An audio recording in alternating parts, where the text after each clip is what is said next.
رسول اللہ صلی اللہ علیہ وآلہ وسلم نے فرمایا کہ جب ایک بندہ مسلمان ہو جائے اور اس کا اسلام عمدہ ہو، یقین و خلوص کے ساتھ ہو، تو اللہ اس کے گناہ کو جو اس نے اس اسلام لانے سے پہلے کیا معاف فرما دیتا ہے، اور اب اس کے بعد کے لیے بدلہ شروع ہو جاتا ہے، یعنی ایک نیکی کے عوض 10 گنا سے لے کر 700 گنا تک ثواب، اور ایک برائی کا 80 برائی کے مطابق بدلہ دیا جاتا ہے، مگر یہ کہ اللہ تعالیٰ اس برائی سے بھی درگزر کرے اور اسے بھی معاف فرما دے، یہ بھی اس کے لیے آسان ہے۔ صحیح بخاری حدیث نمبر 41۔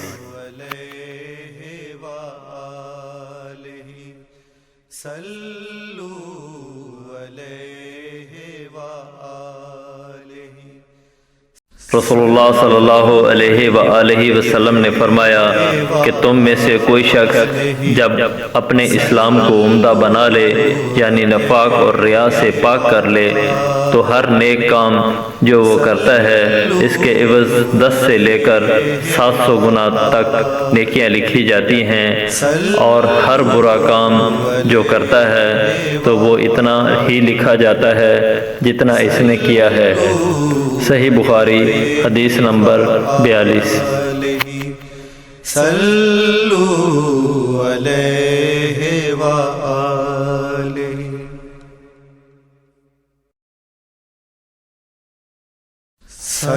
رسول اللہ صلی اللہ علیہ وآلہ وسلم ایک دن حضرت عائشہ رضی اللہ تعالی عنہا کے پاس آئے۔ اس وقت ایک عورت حضرت عائشہ رضی اللہ تعالی عنہا کے پاس بیٹھی تھی۔ آپ صلی اللہ علیہ وآلہ وسلم نے دریافت کیا، یہ کون ہے؟ حضرت عائشہ رضی اللہ تعالی عنہا نے عرض کیا، فلاں عورت ہے، اور اس کی نماز کے اشتیاق اور پابندی کا ذکر کیا۔ آپ صلی اللہ علیہ وآلہ وسلم نے فرمایا، ٹھہر جاؤ، سن لو کہ تم پر اتنا ہی عمل واجب ہے جتنے عمل کی تمہارے اندر طاقت ہے۔ خدا کی قسم، ثواب دینے سے اللہ نہیں اکتاتا، مگر تم عمل کرتے کرتے اکتا جاؤ گے، اور اللہ کو دین کا وہی عمل زیادہ پسند ہے جس کی ہمیشہ پابندی کی جا سکے، اور انسان بغیر اکتائے اسے انجام دے۔ صحیح بخاری حدیث نمبر 43۔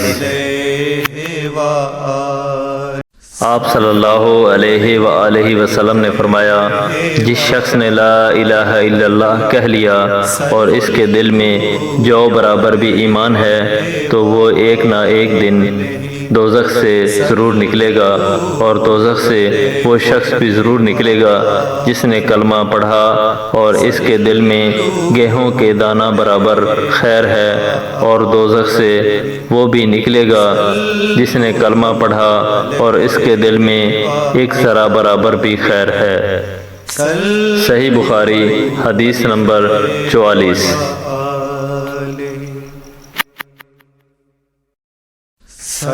ایک یہودی نے حضرت عمر بن خطاب رضی اللہ تعالی عنہ سے کہا کہ اے امیر المومنین، تمہاری کتاب قرآن میں ایک آیت ہے جسے تم پڑھتے ہو، اگر وہ ہم یہودیوں پر نازل ہوتی تو ہم اس کے نزول کے دن کو یوم عید بنا لیتے۔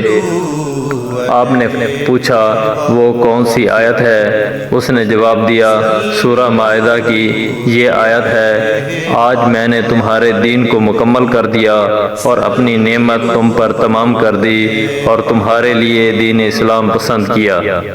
حضرت عمر رضی اللہ تعالی عنہ نے فرمایا کہ ہم اس دن اور اس مقام کو خوب جانتے ہیں۔ جب یہ آیت رسول اللہ صلی اللہ علیہ وآلہ وسلم پر نازل ہوئی، اس وقت آپ صلی اللہ علیہ وآلہ وسلم عرفات میں جمعہ کے دن کھڑے ہوئے تھے۔ صحیح بخاری حدیث نمبر 43۔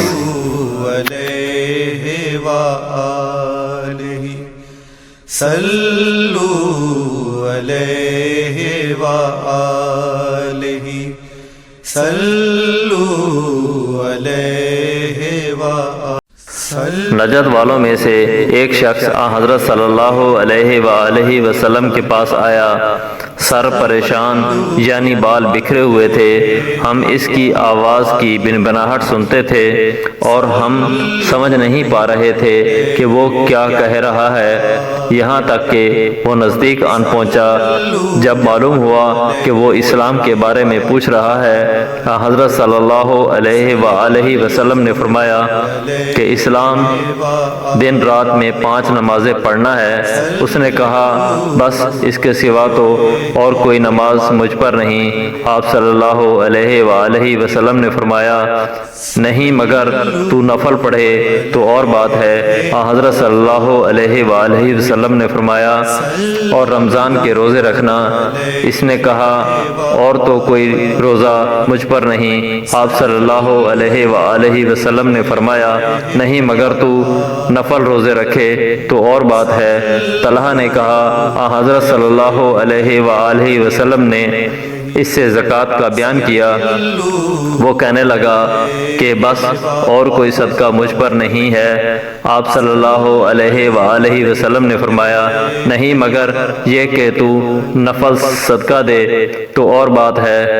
راوی نے کہا پھر وہ شخص پیٹھ موڑ کر چلا گیا، یوں کہتا جاتا تھا قسم خدا کی میں نے اس سے بڑھاؤں گا نہ گھٹاؤں گا۔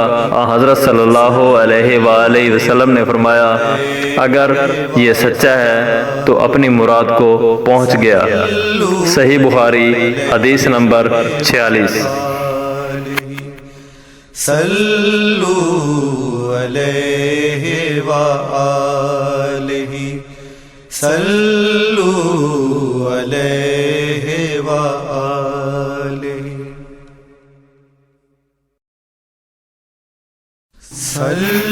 حضرت صلی اللہ علیہ وآلہ وسلم نے فرمایا جو کوئی ایمان رکھ کر اور ثواب کی نیت سے کسی مسلمان کے جنازے کے ساتھ جائے اور نماز اور دفن سے فراغت ہونے تک اس کے ساتھ رہے تو وہ 2 قرات ثواب لے کر لوٹے گا۔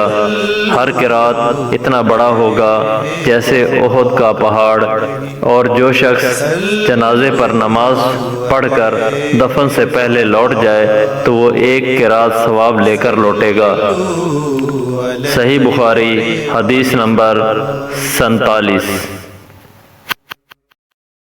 صلو علیہ وآلہ صلو حضرت صلی اللہ علیہ وآلہ وسلم نے فرمایا کہ مسلمان کو گالی دینے سے آدمی فاسق ہو جاتا ہے اور مسلمان سے لڑنا کفر ہے۔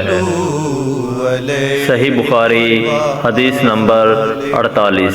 صلو علیہ وآلہ صلو علیہ وآلہ صلو علیہ وآلہ حضرت صلی اللہ علیہ وآلہ وسلم اپنے حجرے سے نکلے، لوگوں کو شب قدر بتانا چاہتے تھے وہ کون سی رات ہے۔ اتنے میں 2 مسلمان آپس میں لڑ پڑے۔ آپ صلی اللہ علیہ وآلہ وسلم نے فرمایا میں تو اس لیے باہر نکلا تھا کہ تم کو شب قدر بتلاؤں، اور فلاں آدمی لڑ پڑے تو وہ میرے دل سے اٹھا لی گئی، اور شاید اسی میں کچھ تمہاری بہتری ہو۔ تو اب ایسا کرو کہ شب قدر کو رمضان کی 27ویں، 29ویں اور 25ویں رات میں ڈھونڈا کرو۔ صحیح بخاری حدیث نمبر 49۔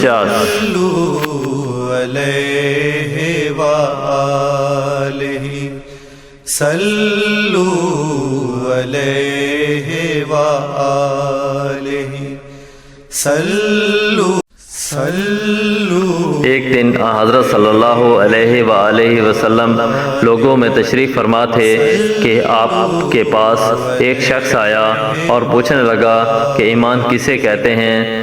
آپ صلی اللہ علیہ وآلہ وسلم نے فرمایا کہ ایمان یہ ہے کہ تم اللہ پاک کے وجود اور اس کی وحدانیت پر ایمان لاؤ اور اس کے فرشتوں کے وجود پر اور اس اللہ کی ملاقات کے برحق ہونے پر اور اس کے رسولوں کے برحق ہونے پر اور مرنے کے بعد دوبارہ اٹھنے پر ایمان لاؤ۔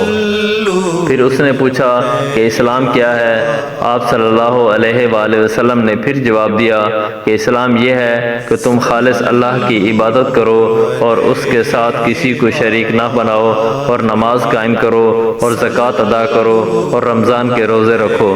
پھر اس نے احسان کے متعلق پوچھا۔ آپ صلی اللہ علیہ وآلہ وسلم نے فرمایا احسان یہ ہے کہ تم اللہ کی عبادت اس طرح کرو گویا تم اسے دیکھ رہے ہو، اگر یہ درجہ حاصل نہ ہو تو پھر یہ تو سمجھو کہ وہ تم کو دیکھ رہا ہے۔ پھر اس نے پوچھا کہ قیامت کب آئے گی؟